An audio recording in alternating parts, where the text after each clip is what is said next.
जय गुरुदेव, जय गुरुदेव, जय गुरुदेव।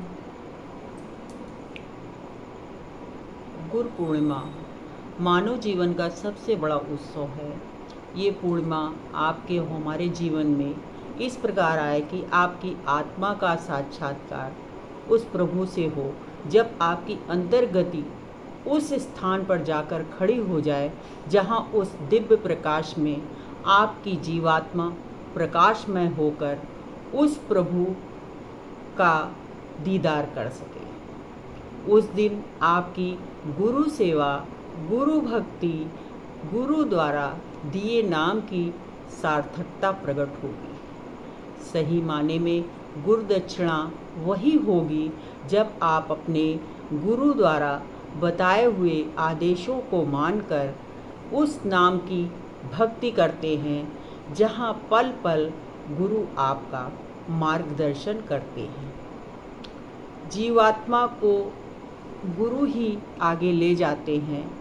उस दिन उस जीवात्मा की असली गुरु पूर्णिमा होती है, क्योंकि गुरु तो वो दाता है जो आपको देता ही है, और वो ज्ञान देता है जो आपके अनुकूल हो। उस महापुरुष को जीव क्या दे सकता है? कुछ नहीं दे सकता। काल के जाल में फंसा जीव गुरु की महिमा को कैसे समझ सकता है?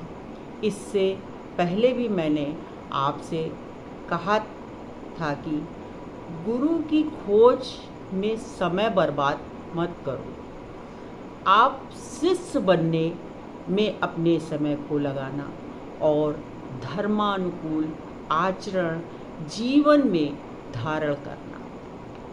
इस श्रद्धा और विश्वास से उस लाइन में खड़े होने की कोशिश करना कि एक दिन वो जरूर आएगा, जब आपका हाथ पकड़कर कोई खींच लेगा इस संसार के दलदल से। मैं आपको पूर्ण विश्वास दिलाती हूँ और जीवन का ये बहुत बड़ा अनुभव भी अपना बताती हूँ कि वो अवश्य आएगा। वो ढूंढ लेगा तुम्हें इस संसार में। तुम्हें भटकने की ज़रूरत नहीं है। वो स्वयं अपने पास बुला लेगा या तुमको ढूंढ लेगा। और उस संत को देखकर सबसे पहले तो आपका हृदय ही आपको तुरंत गवाही देगा। किसी से कुछ पूछने की ज़रूरत नहीं पड़ेगी। आपका हृदय चिल्ला चिल्ला कर कहेगा कि ये वही महापुरुष है जिन्होंने मुझको चुना है। आपका हृदय पुकारेगा उस संत को। इसलिए आपसे अच्छी तरीके से इसे जान ले कि गुरु को ढूंढना या गुरु को चुनना जीव के बस की बात नहीं है। गुरु का चुनाव कोई जीव कर सके, ये उसमें सामर्थ्य नहीं है। गुरु स्वयं भक्त के जीवन में प्रवेश करता है। आपको इस समय को साधक की भांति आपको प्रतीक्षा करनी होगी, जब गुरु आपकी वाणी में उस मंत्र को आपको देगा। तब वो मंत्र आपको भजन मार्ग पर आगे ले जाएगा, क्योंकि मंत्र या नाम को उस महापुरुष ने जागृत किया है। और सभी मंत्र जबकि आपकी किताबों में, ग्रंथों में लिखे हुए हैं, लोग उनका जाप भी करते हैं, पर जब एक गुरु उसी नाम को जागृत करके आप अपने मुख से एक भक्त को देता है, तो वही मंत्र सार्थक हो जाता है।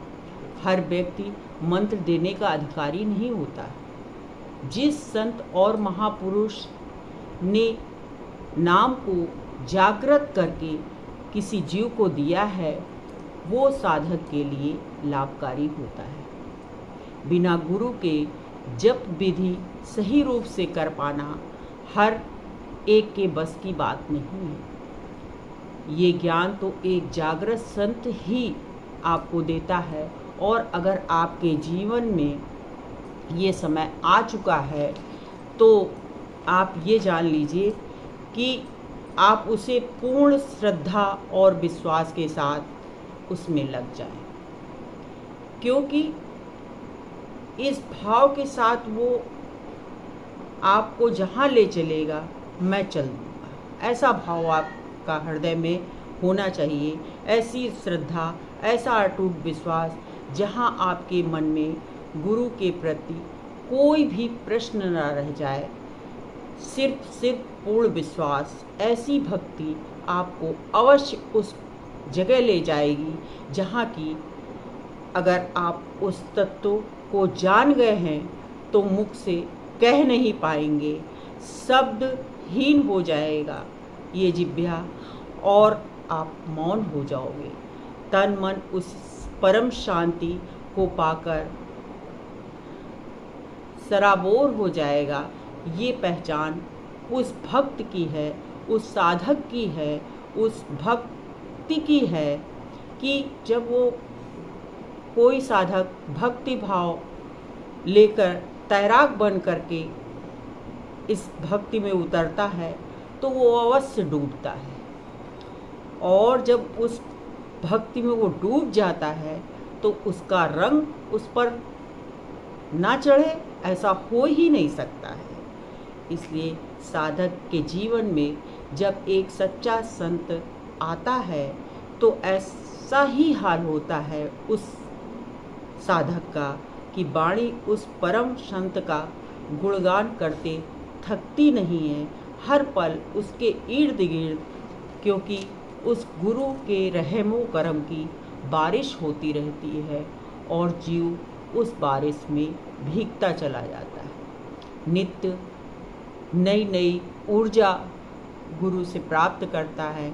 इसलिए हम आप गुरु पूनम को हृदय से मनाएं, अपने गुरु द्वारा बताए नाम को जितना सामर्थ्य हो उस अनुसार जप करें, उसके बताए आचरण और सेवा में अपने जीवन को लगाएं।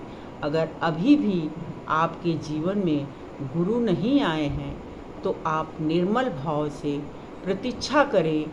किन्हीं कारणों से आप उस स्थान पर नहीं पहुंच सके हैं जहां आपके गुरु हैं, तो जहां हैं वहीं से एक संकल्प लें कि हमारे जीवन में आज के दिन हम एक बुराई का त्याग करेंगे और अपने जीवन में गुरु द्वारा बताए नाम का निरंतर जप करेंगे। ऐसा संकल्प लें।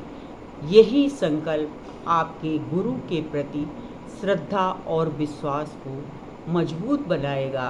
इन्हीं शब्दों के साथ हम एक बार फिर अपने हृदयस्थ गुरु का वंदन करते हुए जय गुरुदेव करें, और आप इसी बहाने अपने गुरु के लिए जय गुरुदेव लिखें, ताकि मैं भी आपके गुरु को उत्तर में प्रणाम कर सकूं। जय गुरुदेव।